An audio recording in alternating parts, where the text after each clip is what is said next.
Hello students, welcome you all in the next lecture of science. In the previous lecture we have started with chapter 5, substances in the surroundings, their states and property. Okay, so let us revise what we have seen. Okay, so here we have seen the change of state of substance, and here what we have seen is the definition of change of state of substance. That when a substance changes from one state to another, the process is called as change of state of substance. Then we have seen that the factor heat is important for the change of state of substance. Okay, so here the state of substance changes if it is heated or it is cooled. For example, when we heat water, it is converted to the gaseous state, that is steam, and if we cool water, it is converted to the ice. So here heat is an important factor that you have to keep in mind. What we can say is all the substances in our surroundings, they are found in either the solid, liquid or gaseous state. You have studied this, that there are three states of substances: solid, liquid and gaseous. Okay, then we have seen the properties of solids, liquid and gases. What we can say in nutshell here is solids, they have a definite shape and definite volume. Opposite to that, liquids, they do not have a definite shape. They take the shape of the container,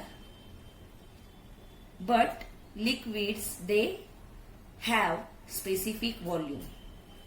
In case of gases, they do not have the specific shape or do not have the specific volume or definite volume, because you know that gases, they spread everywhere. Okay, also if we change the pressure and temperature, then the volume of the gases, they change. So here we can say that gases do not have definite shape and definite volume. Then, as it is told to you that there is a relationship between heat and change of physical state. So when we heat solid when we heat, is converted to liquid on heating is converted to gas. When gas is cooled, it is converted to liquid, and when liquid is cooled, it is converted to solid. Okay, so here when the substance is gaining heat, then it is converted from solid to liquid and liquid to gases. But when the substance is losing the heat, okay, or when the substance cools, then it changes from gaseous state to liquid state and from liquid state to solid state. Okay, let us go further. Then what we have seen is that if we are keeping the water in the freeze, does it gets converted to ice immediately? Or if we keep the water on the stove, does it start boiling immediately? No, it takes certain time. That means water here needs specific amount of heat to be gained so that it can start boiling, or water need to lose certain amount of heat, then only it is going to convert into the ice. Okay, so how we can understand whether the substance is hot or cold? Okay, so that now we are going to see that how we will get idea about the hotness and coldness of a substance. Okay, so let us go further. So when the substance is getting heat, it becomes warm and then it becomes hot. So to check, we put our hand or finger sometimes to check whether the water is hot or what, or how hot it is. But from this we cannot get the accurate idea. Okay, here also if we are putting our hand inside and if the substance is very hot, then we could be scalded. Okay, we can get the burns. Okay, so it is not safe. Then how we will understand that how the temperature of the substance is to be measured? So for that purpose, the device called or the instrument called thermometer is used. Here you can see various thermometers. Okay, see here the red color substance here is mercury, that you know. So everywhere you can see this red color substance here, and here you can see the silver color substance. Here you can see the digital thermometer which we use nowadays to measure the temperature of our body. Okay, so these are the various types of thermometers, and here the temperature we can measure in degrees Celsius. But the clinical thermometers, in that we can see two measures. One is degrees Celsius and other is degrees Fahrenheit. Okay, our normal body temperature is shown here 36.8, that is 37 degrees nearly. But when we have fever, generally we say that I am having the fever 101. Okay, but that 101 is degree Fahrenheit. It is not degree Celsius. Please note that. Okay, so here clinical thermometer is having two scales, degree Celsius and degree Fahrenheit. So our body temperature we measure in the second scale, that is degree Fahrenheit. Okay, here you can see how the temperature of the body is measured. Here you can see that 0 is given here, and below that you can see -20 is given, -30 is given, -40 is given. So this scale is given. See, this scale is in Fahrenheit and this scale is in Celsius. You can compare here. Okay, so when there is 0 degree Celsius, that time the temperature is not 0 degree Fahrenheit. You can observe here very carefully. Okay, so 0 is somewhere here down. So 0 degrees Fahrenheit here is different and 0 degree Celsius is different. Okay, so these are the two scales shown here. Like for our body temperature, the temperature is going above this 100 degrees when we have fever. Okay, at the same time if you see the Celsius scale, it is around 40 degrees Celsius. Okay, so here our body temperature, it cannot be 100 degrees Celsius. We will not survive at that temperature. Please note that. So in clinical thermometers, the scale used is degree Fahrenheit. Okay, so here nowadays we get different types of thermometers. Okay, but here digital thermometers now are frequently used because they are easy to use and we can get the digital reading very clearly. Here we have to search, we have to look properly in light, then only we can see this mercury raised here. Okay, so nowadays we prefer the digital thermometers. Okay, so this is how we are going to measure the temperature by using thermometer. Now let us see more about it. Now what we are doing here is we are taking ice in one beaker and in that we have immersed a thermometer. Okay, then this mercury level will rise up to certain height and then we can see what is the temperature. Okay, now since ice is there, easily we can say that the thermometer is going to show 0 degrees Celsius. Okay, because the temperature of ice is 0 degrees Celsius. Okay, then if we keep it like that only, then the temperature will increase slowly and gradually. If we give the heat here, then the temperature will increase further and we can see that the mercury will rise here in the bulb given. Okay, so here the temperatures of some substances are given. Okay, so for boiling water, the temperature is 100 degrees Celsius.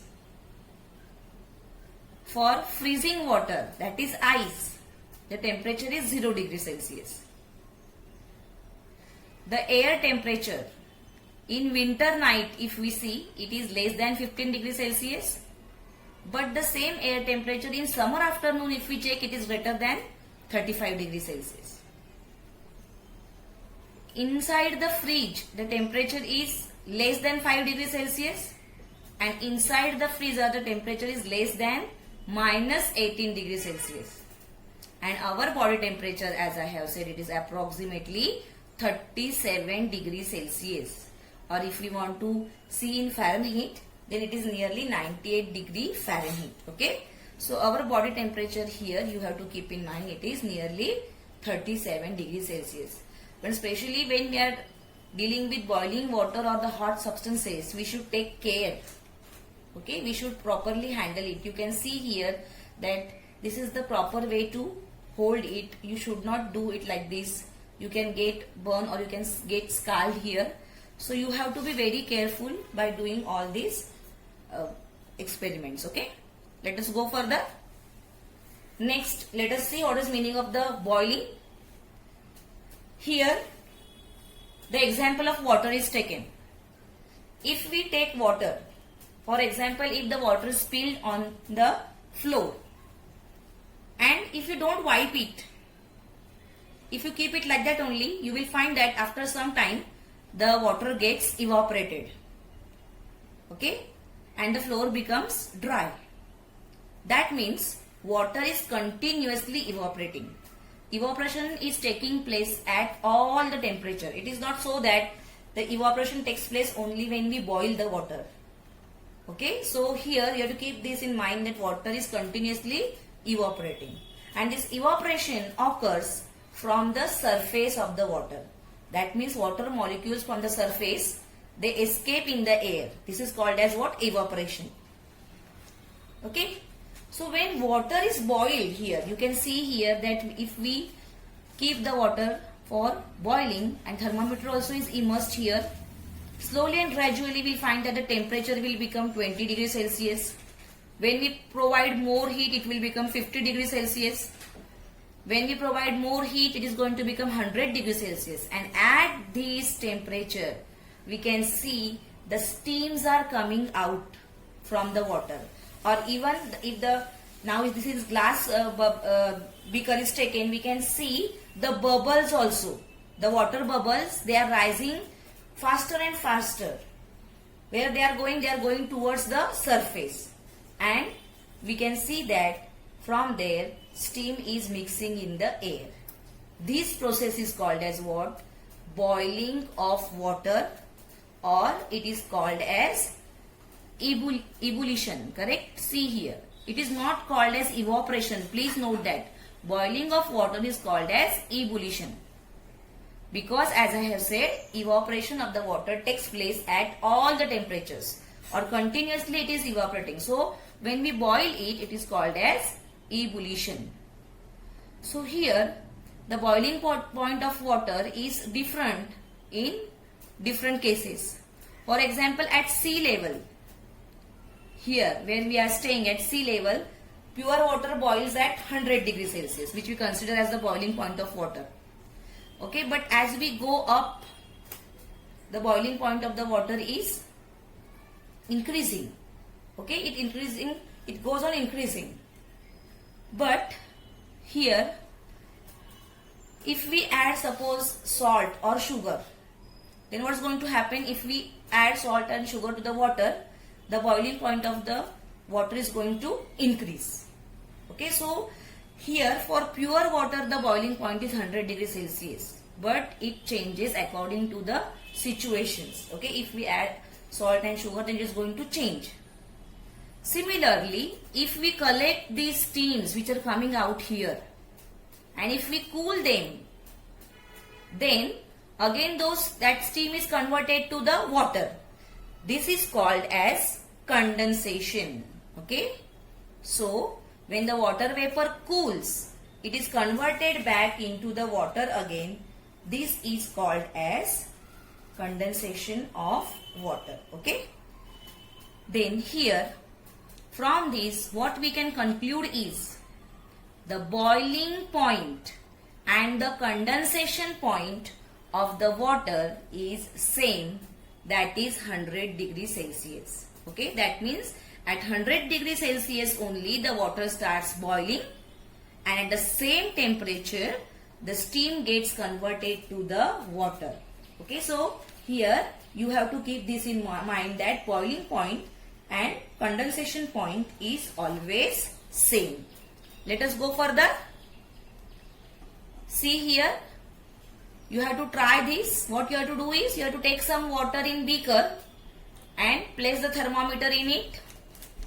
Then you have to heat the water. Okay, so see, you are starting from here.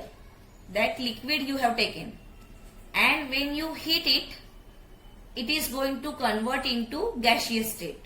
That means what? It will start boiling, and at the same temperature it will start converted into gas, or it will start converted into vapors. Okay. Here, as I have said, they have told that you add some salt and sugar and note the boiling point again. So what you will find is the boiling point is increased. Okay. It will be more than 100 degrees Celsius. Similarly here, these water vapors, if you cool, that means they are going to lose the heat, then they will get converted to liquid, and if they are losing more heat, then that water will get converted to ice. This is called as what? Freezing. Okay. So you have to keep this in mind, that here boiling point and condensation point is same. Similarly, you can say that melting point and freezing point is same. So keep this concept in mind. At boiling point, liquid gets converted to the gaseous state. At condensation point, gas gets converted to the liquid. Okay. So different names are given, but they are same for the same substance. Similarly, melting point and freezing point is also same. Melting means what? Solid gets converted to liquid, and freezing means what? Liquid gets converted to solid. So these 2 points here, boiling and condensation point, are same. Similarly, melting and freezing point are same. This you have to keep in. Okay, now let us go further. Okay, next is freezing. So I have already explained you the meaning of freezing. That the water kept in the fridge, or the ice which is kept already in the fridge, it goes on becoming cooler and cooler. That means its temperature falls. At certain temperature, when it is reached, water does not get any cooler, but it starts freezing. Okay, that means what? If we take the water which is having the temperature, suppose 30 degrees Celsius, and if we keep it in fridge, then slowly and gradually the water is going to become cooler and cooler. And when one stage comes, the water is converted to ice. That means liquid gets converted to solid. This process is called as what? Freezing. Okay. And the temperature at which this happens, that means liquid gets converted to solid, this is called as freezing point. So here freezing point of water is 0 degrees Celsius. Okay. So in freezer, the temperature of air is minus 18 degrees Celsius, as I have told. So here, since the temperature is so low, the water gets converted to ice in freezer. This is not going to happen in freeze, the lower part, because there the temperature is not 0 degrees Celsius. It is less than 5 degrees Celsius, but not 0 degrees Celsius. So the conversion of water into ice takes place in freezer. Why? Because the temperature is minus there. Okay. And 0 degrees Celsius is called as the freezing point of water. Water freezes at 0 degrees Celsius.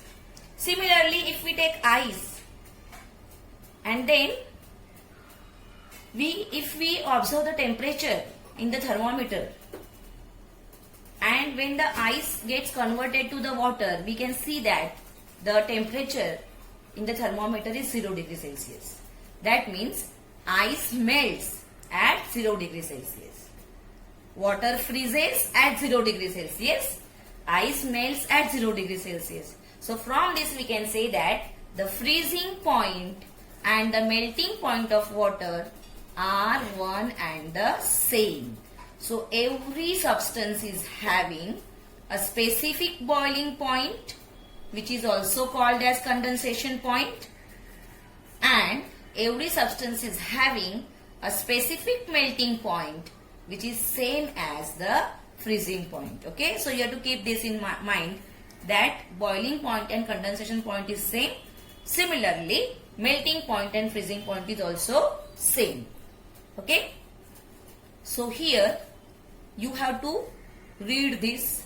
In nutshell, what we can say is the temperature at which a substance boils while heating is the same as the temperature at which it condenses when it is cooled. Similarly, the temperature at which a substance freezes while cooling is the same as the temperature at which it melts when it is heated. Okay, so this we have seen so many times. Okay, that these temperatures are always same. Let us go further. Here one chart is given to you, and in that chart you can see the freezing point and boiling point of certain substances, and from that you have to guess whether these substances are solid, liquid or gaseous at room temperature. For example, candle. We are seeing candle every day, so immediately you will tell that it is a solid because we are seeing it, we have seen it. But suppose any substance you have not seen and its freezing point and boiling point is provided, then by seeing that you can tell its state. Like freezing point here is 60 degrees Celsius. Freezing point means what? When it is converted to solid from liquid. That means the candle or the wax is going to be in the liquid state above 60 degrees Celsius. So our room temperature generally is how much? 30 degrees Celsius or 35 degrees Celsius. So here we can say that candle is in the solid state. You can see the boiling point here. At this point the wax is going to get converted into the gaseous state. The second is plastic. For plastic, the freezing point is greater than 250 degrees Celsius. You can see that how high the freezing point of plastic is. That means even at this temperature 250 degrees Celsius, the plastic is going to get converted to liquid. Okay, so at normal temperature it is going to be in solid. And this is boiling point of plastic. Now let us see iron. Iron, you can see the freezing point 1535 degrees Celsius. That means iron is going to melt, means going to convert into liquid state at this temperature. Okay, and at this temperature it is going to convert into gaseous state. So high temperature you can observe. So all these substances are in solid state at room temperature. You have to keep this in mind. Okay, let us go further. Now we have understood about the changes in the physical state, how they take place and all everything we have seen. Now we will see what are the uses of all these changes in physical state. Okay, so very first use is here given. Candles are made by melting paraffin wax. Okay, so as I have told you that wax is a solid substance at room temperature, and if we melt it, it is going to melt at 60 degrees Celsius, just now we have seen. And by pouring it into the different molds, we can get the different shaped candles. Okay, we can get the decorative candles also, which we get in Diwalis and all. So this is the very first use, that we can make candles by using paraffin wax. We can melt it and we can get candles. Then second use, solid carbon dioxide, it is also called as dry ice, is used to make ice cream and to keep it frozen. Okay, so here carbon dioxide is in the gaseous state at normal temperature, that we know. So when we cool it, when its temperature becomes very low, that time it is converting to a solid state, and that carbon dioxide is used for making ice cream and to keep that ice cream frozen. Okay. The third one, liquid nitrogen is used in animal husbandry. Okay. here there are various uses of liquid nitrogen. You can search on internet and you will get the uses of liquid nitrogen. Okay, so here liquid nitrogen is used to keep the sperms alive. Okay, so that the production of different animals we can do it. So we can freeze their sperms and we can freeze their eggs by using liquid nitrogen. So this is the use of like liquid nitrogen in animal husbandry. Then next, the glass. See, glass is made up of sand, also called as silica. So when we melt sand, the glass is obtained. Okay, so can you imagine the transparent glass is obtained by using sand. So this is also the important use of change in physical state. Then the next use which you know, that metals. We use metals in our day-to-day life. So metals like gold and silver, they are melted and they are given the various shapes and the ornaments are made by using them. And other metals like aluminium we are using in our kitchens. Okay. Then different tools and instruments, they are made from iron.